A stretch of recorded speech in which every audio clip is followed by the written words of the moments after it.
Welcome to the Lean Solutions Podcast, where we discuss business solutions to help listeners develop and implement action plans for true lean process improvement. I am your host, Patrick Adams. Hello and welcome to the Lean Solutions Podcast. I have a returning guest today. His name is Jim Huntzinger. Jim has been on the show in the past. I'm excited to have Jim back. If you're not familiar with Jim, Jim has held positions in engineering, operations, management, working to implement and evolve lean into operational and business practices. He's also been involved with several plant design and development and startups. He also spent a number of years consulting with organizations ranging from small privately held to huge global corporations in a variety of different industries. And then in 2005, Jim founded Lean Frontiers, where they produce summits and immersive workshops to build and expand the lean community. Jim, welcome to the show. Yeah, thank you, Patrick. It's great to be here again. Yeah, we were just chatting before we hit record here about some of the amazing workshops, summits that you guys put on. And talking specifically about the skills lab and the simulations that you guys put on.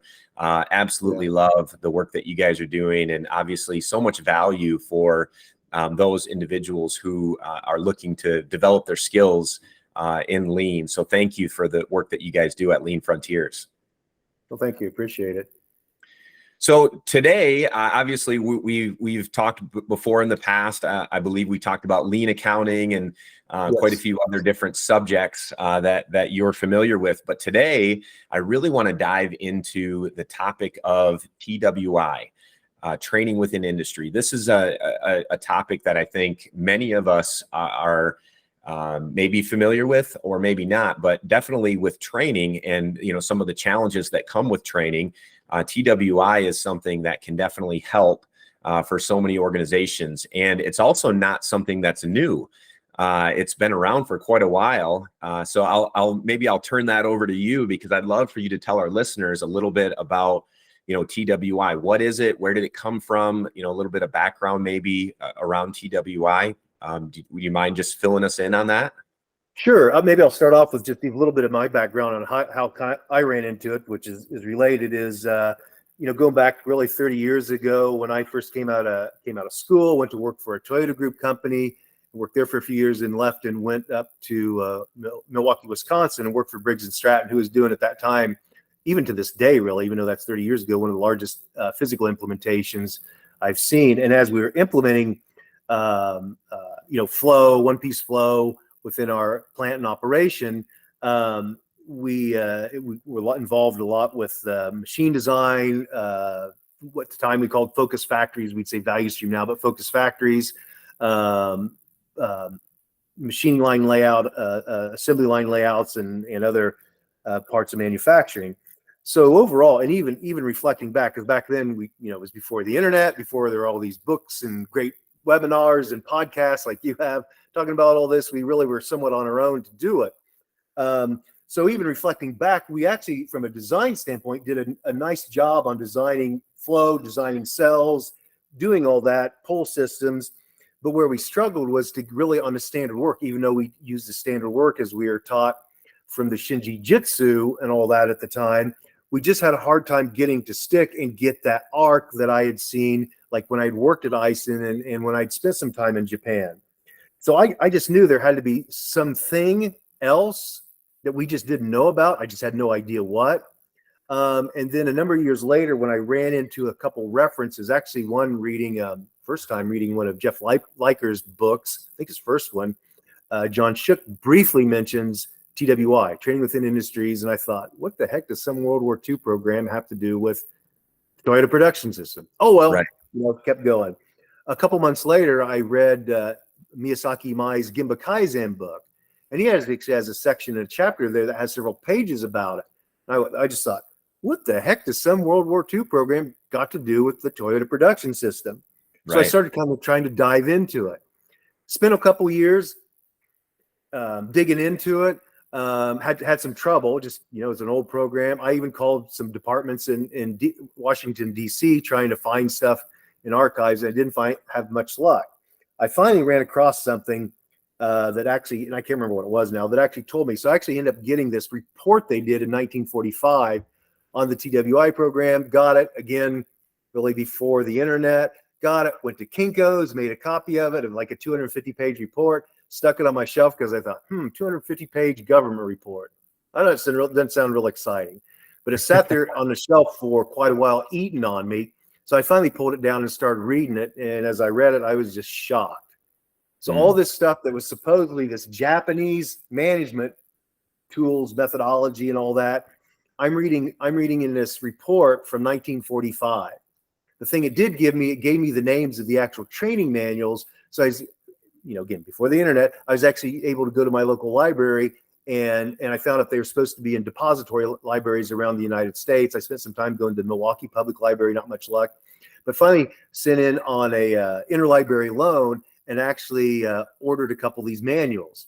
So the first one that came in just happened to be, and I really didn't know what they were. I was just trying to get them because I was curious. First one that came in was actually job methods. So I went to the library, picked it up, sat down in the library, started reading through it. And I was so shocked by what I was reading. I mean, I was literally looking behind my shoulders thinking somebody's got to be spying on me. I can't believe what I'm reading. This that one I think was a 1943 JM manual. And it's going through listing verbatim all this stuff that we had learned from the Shinjitsu and some of it anyway. Wow. And things according to that. So that's when I started doing it. So I was able to get the other manuals and I'd read through all this. I'm going, oh my God, this stuff it's amazing stuff. It's what we thought was this Toyota Japanese stuff, which it was not. And that's what really got me going down that path. So what it was, back to the original question, what it was during the war, at a time when we basically sent all the boys overseas to fight, we had this, at the time we had the biggest demand in manufacturing. We had all these green people, and that's where Rosie the Riveter comes in, and a lot of ladies that left the home to go into factories to work that needed training. Right. So what the TWI program's initial task was, how do we get all these people ramped up quickly, safely, effectively to get out all this war output? And it was a huge success. They modified it because they first started with a consulting model and quickly realized we can't get this done that quickly. So that's where the training manuals came in, where we needed to create a bulletproof way to deliver this by people who have different levels of experience and knowledge, but it'll be bulletproof. So it was a huge success. So that's where job methods came in, which is basically improvement methodology. The first one was job instruction. How do we train people? And the third was job relations, is how do we deal with people issues and all that. Yes. So those three programs. Now, the way it ties into Toyota was during the occupation post-World War II.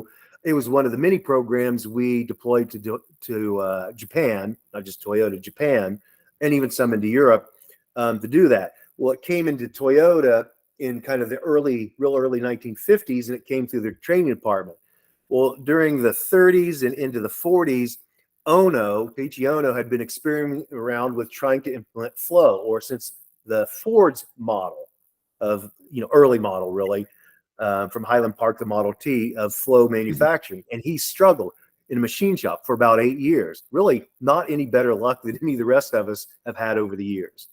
And when this came in through the training department, he really latched on to it because it's based on a 4-step methodology. So it's based on the scientific methodology. Actually, I won't go into it, but it has a history that goes back actually a couple hundred years to pedagogy out of Germany on how do we educate children, and also some industrial training in the late 1800s in the US and early 1900s.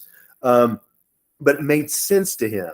So that's what he utilized. So once he started utilizing the TWI programs in his implementation of flow, he began having luck. So through the machine shop, eventually into the assembly, and eventually out into their supply base. So what we call the Kaizen standard work, that is TWI as it manifested in Toyota over the decades. So that's what I guess TWI history.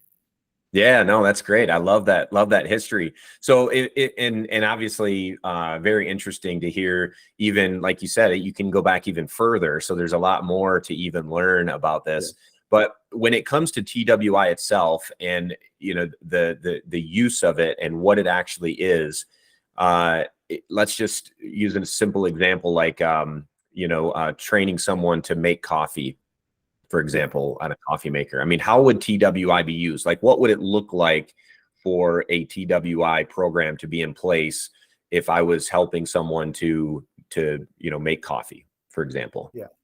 I'd say this, and I always say, notwithstanding other things you need infrastructurally to make, programs or what you're doing a success, that's all part of it too, as long as also tying it to what your business objectives are. So the whole ocean economy thing, all that is important. It plays a role in that. So it's basically this, like with the coffee, is you need, and this is something with lean, is first you need to go understand, and then from going and understand, you need to stabilize. So really the JI, job instructions, is really the stabilization platform. How do we get everybody to do it? Making coffee or making a car or fill in a blank. How do we get everybody to do it the same way, repeatable, safely, every time? Back to the World War II need, safely every time. Job instruction. And that's the important part. I won't go into detail of the history of it. It's tied into industrial engineering. It's tied into Frederick Taylor. It's tied into the Gilbreths. It's got this huge, even back into Germany, this huge base and other industrial training that it stabilized the process. So everybody's doing it the same way, the best way we know how. So it's a whole stabilization process. Sure. And then get out repeated output of whatever the product or procedure is. So with that, so the second part we see job methods was improvement. So job methods improvement. So you stabilize, then you want to improve. So it would be like stair step. You stabilize, then you make the improvement. Well, then you need to restabilize to improve method. Back to JI. So JI, JM, JI, JM. And that's how Toyota gets this trajectory of improvement that goes like this, where all the rest of us, including me back in my early days before I knew about this, you're always kind of on this type of an arc of improvement. Right. You just can't get that good sustainability into it. So that's the importance of, that's why it's so foundational. So really the whole Kaizen, the improvement, JM, the standard work, which is JI and JM to the new improvement method. So that's how they get on a trajectory. Then a bigger context would be the JR. So obviously with processes, it's always really the essence is people. So you're always going to have people issues. So JR is really a leadership methodology. So how do you create this environment so you can have a good environment to stabilize, improve, stabilize, improve? Well, you need to deal with people issues, ideally before they become a big problem, but it's also a methodology, all based on a 4-step scientific method of how do you resolve the problems when they become bigger. So you create this environment where you can stabilize, improve in a good, safe, safe environment just from problems and resolving problems. So getting into that whole continuous improvement, solving problems, that's what all those are solving different problems, but they all coordinate and work together. Hey everybody, this is Patrick. So sorry to interrupt this episode of the Lean Solutions Podcast, but I have an important question. Are you tired of the old ways of doing business? Feeling overwhelmed by inefficiencies and wasted resources? It's time to transform your approach and embrace the power of lean methodology. Welcome to our revolutionary Lean Solutions Academy with courses on lean methodology. Whether you're a seasoned executive or just starting out, our courses are designed to equip you with the knowledge and skills that you need to streamline your operations and maximize your success. Our courses are packed with actionable strategies and real-world examples to help you apply lean principles to your own business. You'll learn how to optimize your workflows, reduce lead times, and deliver value to your customers more efficiently. From value stream mapping to 5S methodology, Six Sigma courses, Lean Six Sigma Yellow Belt, Lean Six Sigma Green Belt, Lean Six Sigma Black Belt, we cover all the essential tools and techniques used in Lean. You'll gain a deep understanding of waste identification, continuous improvement, and problem-solving methodologies. Our online platform allows you the flexibility to learn at your own pace from anywhere in the world. With high-quality video lessons, interactive quizzes, and downloadable resources, you'll have everything that you need to succeed. By enrolling in our Lean courses, you gain a competitive edge increasing your operational efficiency and unlocking your business's true potential. Join the ranks of successful change agents who have embraced lean and revolutionized their organizations. Enroll today and you'll get $100 off your first course, which practically pays for any of our e-learning courses. We want to make it so easy for you to jumpstart your lean journey. Don't miss out on this incredible offer. Visit our website now and claim your discount at www.findleansolutions.com/academy. Now, back to the show. Sure. Yeah, that makes sense. And obviously there's very specific documents that are utilized. You mentioned standard work and so there's very specific structure around that as you're working through each of those. And you also mentioned Hoshin and how this, should tie to some kind of a long-term goal or challenge, which almost brings it back to Kata, right? So where does Toyota Kata fit into this? And for those that are listening in that maybe maybe are new to Toyota Kata, haven't heard that word before, maybe can you just give us just a brief explanation of that, and then talk to us about how Toyota Kata and TWI kind of have a relationship? How do they come together then? Absolutely. So Toyota Kata is really just it's a name Mike Rother gave when he did the research, because he went and researched companies that are using kind of these Toyota-ish practices and even behaviors and all that. So a kata is a Japanese word for just like a repeated behavior. So the analogy is used, if for those who've seen the movie The Karate Kid, where Mr. Miyagi says, wax on, wax off. So the wax on, wax off, Mr. Miyagi's teaching, I can't remember the kid's name in there.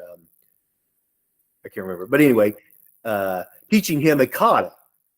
So it's really these hand movements he's teaching. The kid gets frustrated because he just, what the heck's this guy? He's supposed to be teaching me karate, but he's teaching him these instinctive hand movements, which is a kata, a repeated pattern of behavior. So when you get in a climax scene, when he's in a fight, he's not having to think about these basic skills. He could think about the higher level complexity of the guy he's competing against. So he just does these automatically. That's the same thing with Toyota Kata. Mike was researching what are these basic behavioral patterns that he's seeing within these Toyota behavioring organizations. And those are Kata or Toyota Kata, these Toyota behavioral patterns. But the interesting and the tying with TWI is a lot of what Mike was seeing from those patterns, not exclusively, but a lot of it are these patterns of behavior that were established and set up by TWI of the question, because all four of those, when you go through, they're based on a scientific method. JI, JM, and JR all have questions that they ask.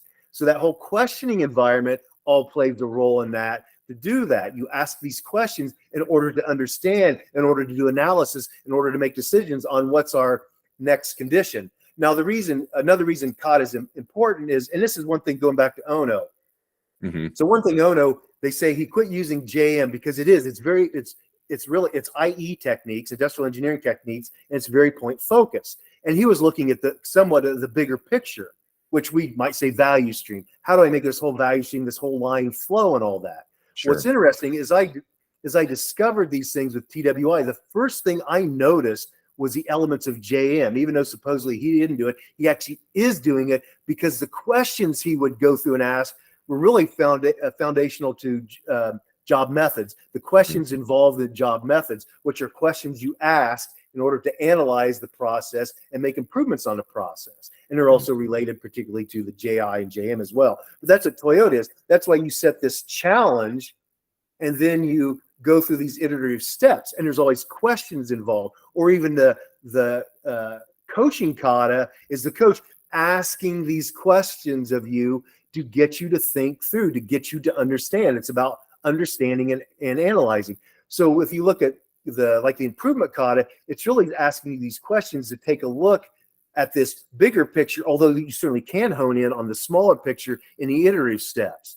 And then the coaching kata is important because it's a way to ask each other questions to get you to think through it, to get you to consider things that you may not have considered doing that before. So that's why that's so important, because it's really taking these TWI behavioral patterns, expanding it out so you can look at the bigger picture and also narrow in to look at the smaller picture as you go through iterative steps of improvement.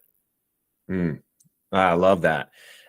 So Jim, is this something that is more advanced? Is this something that companies should say, well, we have to get all these other things in place first before we go to adopting Toyota Kata or TWI, or is this something that is more foundational and that should be in the beginning and then you should build on that? Where would you say this falls?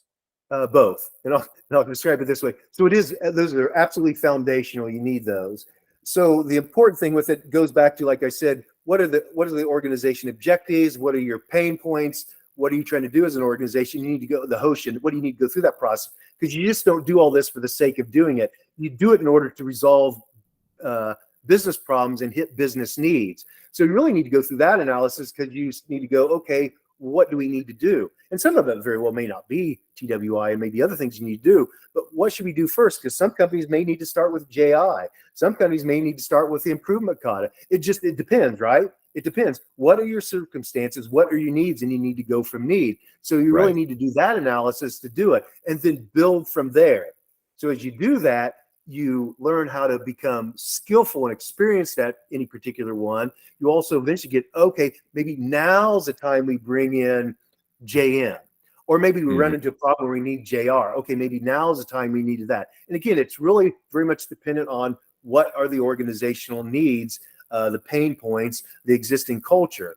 And that's why that's so important. So let it build on itself. I also will say this, whether it's TWI or Kata, I'll say, if you're not using TWI or Kata, whichever one you start with, the same in 3 months, that's a problem, because you need to build that base competency with it. Use it as it's taught and build that base competency. Now, the other side of that is, if you're using TWI or Kata the same in 3 years, that's a problem.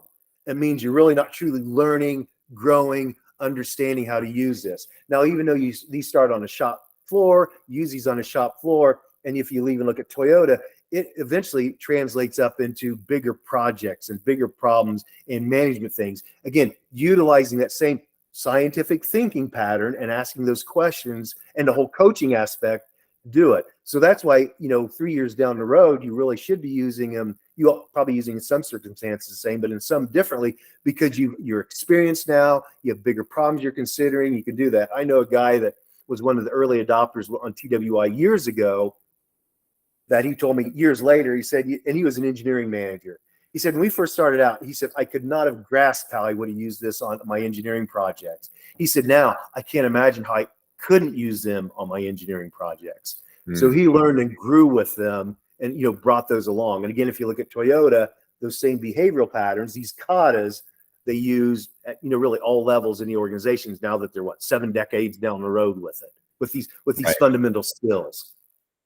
Right. Yeah, that absolutely. Yeah. So that is such a great answer. Obviously understanding the operations or understanding the challenges, the problems that you're dealing with, and then responding accordingly is obviously a great approach. What would you say would be what would be an example of a challenge or a problem that someone's dealing with that you would say, JR is the answer, or JM is the answer to this? Like, this is when you would bring in JR or JM based on this particular challenge that you're dealing with, or this. And I know there's probably a large range of those, but can you just give us maybe just 1 or 2 examples of what would be the problem that you would then say, let's adopt JR?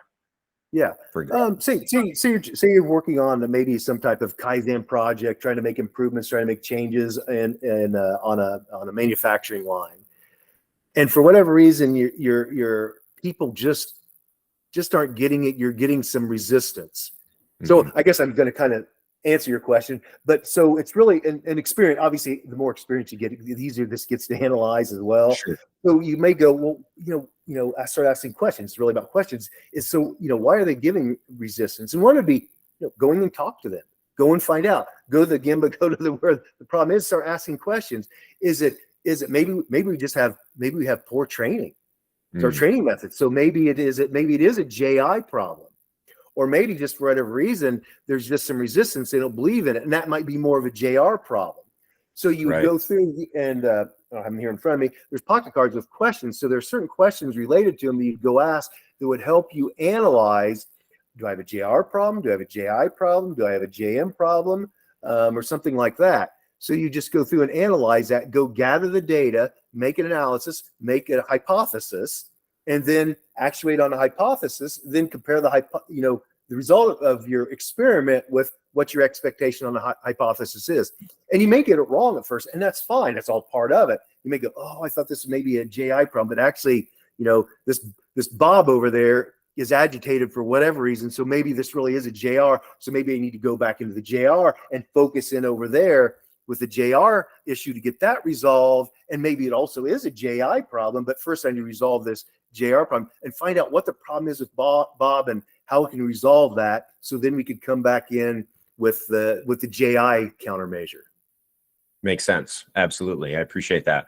And just in hearing you talk through and you're talking about questions that are being asked and ways that managers are responding. And I've seen TWI and Kata used with frontline workers and in a lot of other ways, but I think that there is this misconception out there that TWI is only for frontline workers. And again, what I'm hearing you say is, use this as a way to develop your scientific thinking, ask questions, which then begs me to the question of, does TWI and Kata, is it more than just frontline skills? Is there more that is offered through that? Yeah, very much so. Now, certainly, if you look down specifically at the 3J programs, they're very frontline orientated, but it's really about the thinking and behavioral patterns and questioning behind them that those translate up to. Same thing, obviously, with Kata. I mean, you could have a challenge is we can't get this machine to stay in a quality range we need. That could be something a little more micro that you're doing, but it may be something a little more macro from a Kata standpoint, from a challenge is, gee, we're only hitting this many parts per month and we need to increase that by 15%. How do we go about doing that? So, but it's really all those patterns that you learn and the questions with them, and those will translate and ascend up back to, again, when you first start out with them, sometimes most of the time it's difficult to see, well, how would this work with some big management problem? But after you get experience with them and do it and get practice with it, and again, it'll be iterative because you won't go to the corporate problem right away. You'll work your way up. So here's a problem out on the front line. Here's maybe a problem in the department. Here's a problem maybe with a couple of departments working together. Here's maybe a project we may work on, and eventually that'll transcend up. And with the experience, you'll know how to do it. And that's part of it too, is knowing how these interact. Because you just aren't always here and then you move to here, JI, JM, or that. Is a lot of times you'll be in the middle of, we'll say maybe a JR. And maybe in the middle of it, you say, hey, actually, there's some Kata coaching that will roll in here too. So really, these are all patterns of behaviors that really should be interlocked. And that's really when probably you look at a lot of the research Mike did, they're using these different patterns of behaviors interlocked in interim with each other on resolving problems. So it is, what's the circumstances telling me what to do? And the more you practice it, like the kid in the Karate Kid, he doesn't think about it. He just immediately switches to the one he needs based on the circumstance he's in. Right, exactly. And you brought up Karate Kid again, which is brings me back to Mr. Miyagi, and I think about it was Daniel LaRusso, right? Daniel. Yes. Yeah. But it brings me back to think about Mr. Miyagi as a coach, right? And then I asked the question, where does the coach fall into all of this, and why is it important to have a coach when it comes to these fundamental skills of TWI and Kata? What role do they play? Because obviously, without Mr. Miyagi, I mean, would Karate Kid have been as successful as he is? So that's my question to you: is what role does the coach play in all of this? Yeah, the reason a coach is so important is because a lot of times you can't see your circumstances It could be just because your lack of experience. Certainly, it could just be you're myopic on a particular project you're doing, so they will pull you in and out of that. And that's the other thing, even with Mr. Miyagi and coaches, is you never answer it for them. You try to ask them questions to get them to think through the answer, because sometimes the coach actually doesn't know the answer himself. So he's kind of contemplating and wondering, I'm not quite sure what the answer is, trying to help you through that. So he's looking at from the outside in to help you analyze on the inside, and also pull other things from the outside to think things through, analyze it, to think, make your box a little bit bigger, to think things through. So that's why it's important. So the coach can certainly be someone above you. A coach can be a colleague too. There's a lot of coaching you can do that. We used to do that years back. We did it in a much more primitive form with guys I worked with. I just go, I'm working on this. I've done okay on this. I'm struggling with this. What do you think? That question, what do you think? And they just start asking me questions, and they just have a different perspective. And I just stop and go, well, that's a good question. I hadn't really thought about that. So that's part of it too, is just bringing in a different look, a different question, a different perspective, a different experience that helps everybody, helps the coach, helps you, helps everybody grow in that process. And again, that's what it's about, developing people and growing them, just to have that. Same thing too, as they go to coach somebody, they have a coach, but they're also coaching too. So you have all these loops of growth and coaching going on. And being back to the organization could do that and do that well in time. Competition, what competition do they have? Because they're just growing in skill and ability at such a rapid rate. Yeah. Well, and not only that, but if individuals are learning the right way, and they're being empowered to make changes and improve things, your turnover rate's gonna be reduced as well, because people feel more confident in their jobs. They feel like they have a voice, and they're being trained in a very structured manner. So all of those things are important for individuals to feel comfortable in the job that they're working in, right? Yeah. Feel valued and feel they bring value. Absolutely. So Jim, just to kind of close up here, we've talked about a lot of things in a very short amount of time, and we've only scratched the surface on TWI and Kata and how those two relate to each other. But how would someone that's listening in get more information about TWI? Would there, if they wanted to know more, if they wanted to go deeper, they wanted to be involved maybe in any a workshop or something like that, where would they go? What would be the next step for someone? They can certainly go to our website, leanfrontiers.com, and there's probably three things there they can do. One is we actually have a resource pages, and there's certainly one on TWI and Kata. So there's articles, there's videos, and actually we have some videos, and actually even a video certification or certificate that they can do to go to learn more. Those are there. We also have what we call our skill point workshops. We have a skill point for job instruction that people are literally doing hands-on, not only get the 10-hour training, but doing it in a hands-on environment. We have a skill point for Toyota Kata and a skill point for coaching Kata. So they actually learn it, get the 10-hour, and plus practice it over and over again.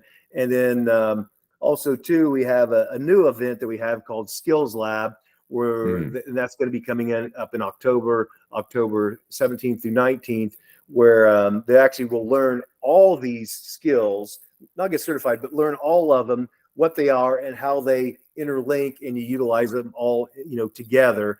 And of course, finally, we have the KataCon that we do each year annually. That'll be next year in April, and TWI Summit we do in April, where kind of those communities come together and learn and share together, and all that you found on the website. Yeah, powerful summits. Definitely a place that those that are listening in, you need to be there next year for both of those conferences, and for that Skills Lab in October. I'm already thinking of a few people that I'd love to send to the Skills Lab. I think that would be super beneficial for many people to be able to just walk through, every step of TWI and really get a better understanding, a deeper understanding of how to apply that within their organization. Now, doesn't matter the industry. I mean, what if someone's in healthcare? What if someone's in manufacturing? What if someone's in the government? Does this apply, no matter what industry? Yeah, and that's a great question. So yes, it does, because even though we use the simulator we have as a manufacturing, that's the backdrop we use. What we're really teaching are the skills. So the skills, so the people and the process of the skill to utilize it is what we're really teaching. Just the manufacturing simulator is just the backdrop. So even if you, and we've had people there that have been in healthcare, that I think been in maybe insurance and some information stuff, because again, it's about learning the skill so you can go apply that skill in your own environment. Perfect. Well, Jim, it's been great to have you back on the show. Obviously, again, we only scratched the surface here, but I just appreciate you sharing and again, all the work that you guys do at Lean Frontiers for the Lean community. So thank you again for being back on the show. Yeah, well, thank you for having me, Patrick. I always enjoy speaking with you. All right. Take care, Jim. Thanks so much for tuning in to this episode of the Lean Solutions Podcast. If you haven't done so already, please be sure to subscribe. This way you'll get updates as new episodes become available. If you feel so inclined, please give us a review. Thank you so much.